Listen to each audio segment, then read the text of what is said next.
राजू, अपने चेहरे पे शराफत का नकाब पहनने से शैतान फरिश्ता नहीं हो जाता कमीना है। मैं तुझे जिंदा नहीं छोड़ूंगा। तू ही वो शैतान है जिसे मैं बरसों से ढूंढता आया हूं कमीना है। अरे मगर मेरी बात तो सुन।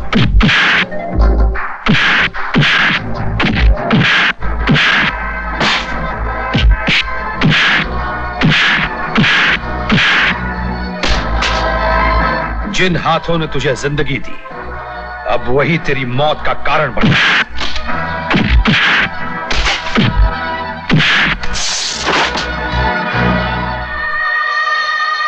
मां,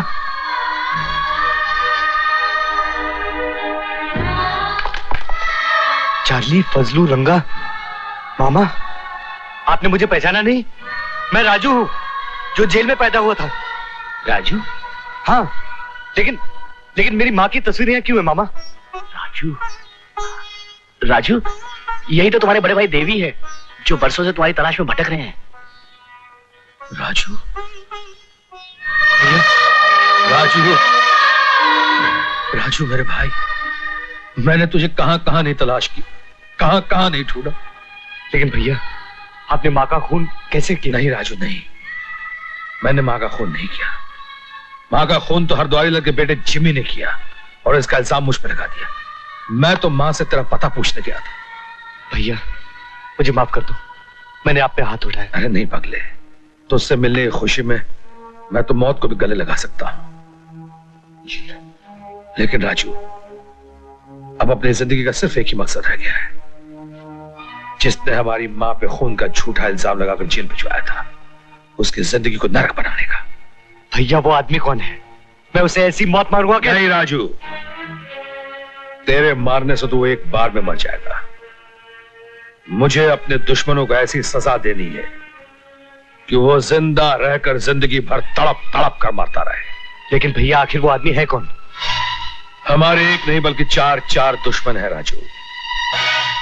सबसे पहला दुश्मन है हरद्वारी लाल, दूसरा दुश्मन है उसकी रखैल रूपा, तीसरा दुश्मन है उसका बेटा जिमी, और चौथा और सबसे बड़ा दुश्मन हमारा जो है वो है जस्टिस महेंद्र प्रताप सिंह।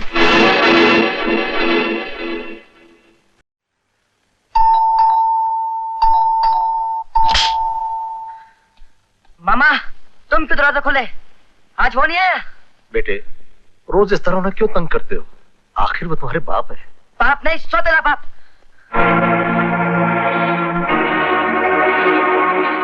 आ गया तू? कमबख्त रोज रात को देर से आता है, सिर्फ मुझे जगाने के लिए।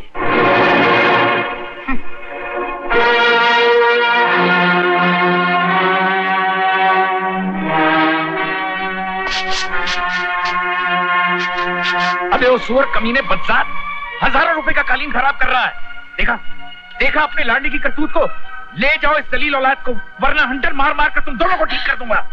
चल देवी, क्यों जिद करता है? क्यों मेरा दिल दुखाता है बेटे?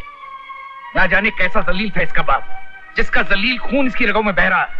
सुना तूने? तेरी वजह से मुझे और तेरे मरे हुए बाप को गालियां सुननी पड़ती है। तो क्यों करता है? पछता रहा हूं उस दिन को, जिस दिन रहम करके मैंने तुमसे शादी की थी और इस जलील औलाद को दहेज में साथ लाई थी तुम। समझा देना अपने बेटे को, वरना बेमौत मेरे हाथों मारा जाएगा और दुनिया कहेगी कि शहर के सबसे बड़े वकील महेंद्र प्रताप ने अपने सौतेले बेटे का खून कर दिया। देवी, ये घर है, पान मिरासियों का अड्डा नहीं। या तो 24 घंटे सांप की तरह फन फैलाया रहता है, या तो ऊंची गंदी हरकतें करता रहता है। ये एक इंपॉर्टेंट प्लेट, इसका नुकसान तेरा खबरदार जो मेरे बाप का नाम लिया तो। नमक हराम जलील कमीने, मेरे ही टुकड़ों पर पलता है और मुझे ही अरे तुम्हारे टुकड़ों पे कौन पड़ रहा है? बल्कि तुम मेरे बाप के झूठे टुकड़ों पे पड़ रहे हो। ये घर, इसका एक एक सामान मेरे बाप का है, जो तुमने मेरी माँ से छीनकर अपना नाम कर लिया है। क्या कहा? मार डालोगे क्या बच्चे को? इतना तो कोई किसी खूनी को भी नहीं मारता। ये इस वक्त खूनी दरिंदे से भी ज्यादा खतरनाक है। इस सांप को मैं अपने सीने पर बिल नहीं बनाने दूंगा। आज तुम्हें फैसला करना होगा। या तो इस घर में तुम रहोगी या ये बच्चा? खामोश क्यों हो? जवाब दो। जवाब माँ नहीं, मैं देता हूँ। मैं ये घर छोड़ के चला जाता हूँ। नहीं देवी, नहीं बेटे। ठीक कह रहा हूँ माँ, आज के बाद इस घर में मैं कभी नहीं रहूंगा। मैं जा रहा हूँ घर छोड़कर। नहीं बेटे, देवी। लेकिन एक दिन मैं लौट कर जरूर आऊंगा महेंद्र प्रताप, उस वक्त जब मेरे बाजू में इतनी ताकत होगी कि मैं अपनी माँ का सहारा बन सकूं। मैं जा रहा हूँ माँ। रुक जा बेटे, रुक जा। जाने दो। मुबारक हो, मुबारक हो। अरे हरद्वारी लाल जी, आइए आइए। इतना बड़ा गुलदस्ता किस लिए है? अरे ये तो कुछ भी नहीं है। अगर मेरा बस चलता तो मैं कश्मीर की वादियों के तमाम फूलों को लेकर आता और आपको ऐसे पहना देता। मैंने क्या करूं, उन करोड़ों फूलों को ला नहीं सकता, और अगर ले आऊं तो इतना बड़ा गुलदस्ता इस छोटे घर में आ नहीं सकता। बात में बात पैदा करने की तो शायद आपने डिग्री हासिल कर ली है। अब क्या करें साहब, बात से ही तो बात पैदा होती है, और आजकल के जमाने में आदमी अपनी जात से नहीं बल्कि अपनी बात से पहचाना जाता है। अब देखिए ना, आप भी अपनी बात से और अपनी दलीलों की बौछार से आज जैसे मेरे आदमी को छुड़ाया है, वो तो दुनिया का कोई बड़े से बड़ा भी वकील होता ना महेंद्र प्रताप जी, तो नहीं छुड़ा सकता था। वो कमबख्त तो 20 किलो चरस के साथ पकड़ा गया। ये आपका कमाल था, वरना वो तो अंदर गया था, साथ में मुझे भी लटका गया था। टणना टणना टणना टणना। अगर आप जैसे वकील न होते तो हम जैसे जलील तो कब के मर गए होते। तो हुजूर, एक बिनती, एक गुजारिश, एक रिक्वेस्ट लेकर मैं आपके चरणों की चौखट पर आया था कि इस नाचीज ने आपकी जबरदस्त कामयाबी की खुशी में एक हंगामा खेज पार्टी रखी है, जहां रोशनी तो कम होगी, हुस्न का उजाला बहुत डट के होगा। बस शराब पीते जाइएगा और हुस्न को कबाब समझ के खाते जाइएगा। Cheers! आज की शाम हमारे नाम, बैठते जाओ और पीते जाओ। Hello just Saxena.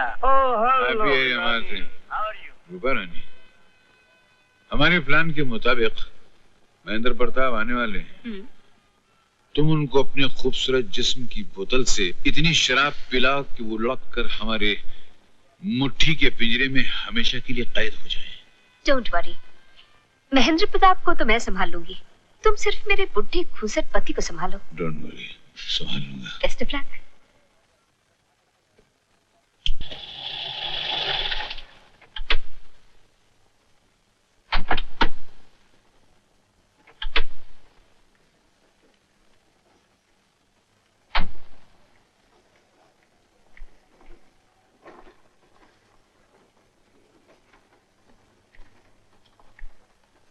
अभी तो और बहुत से बोझ उठाने हैं।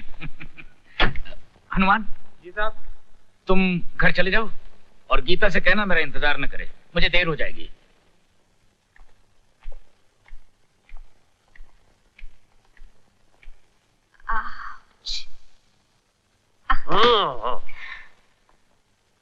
Darling, good night.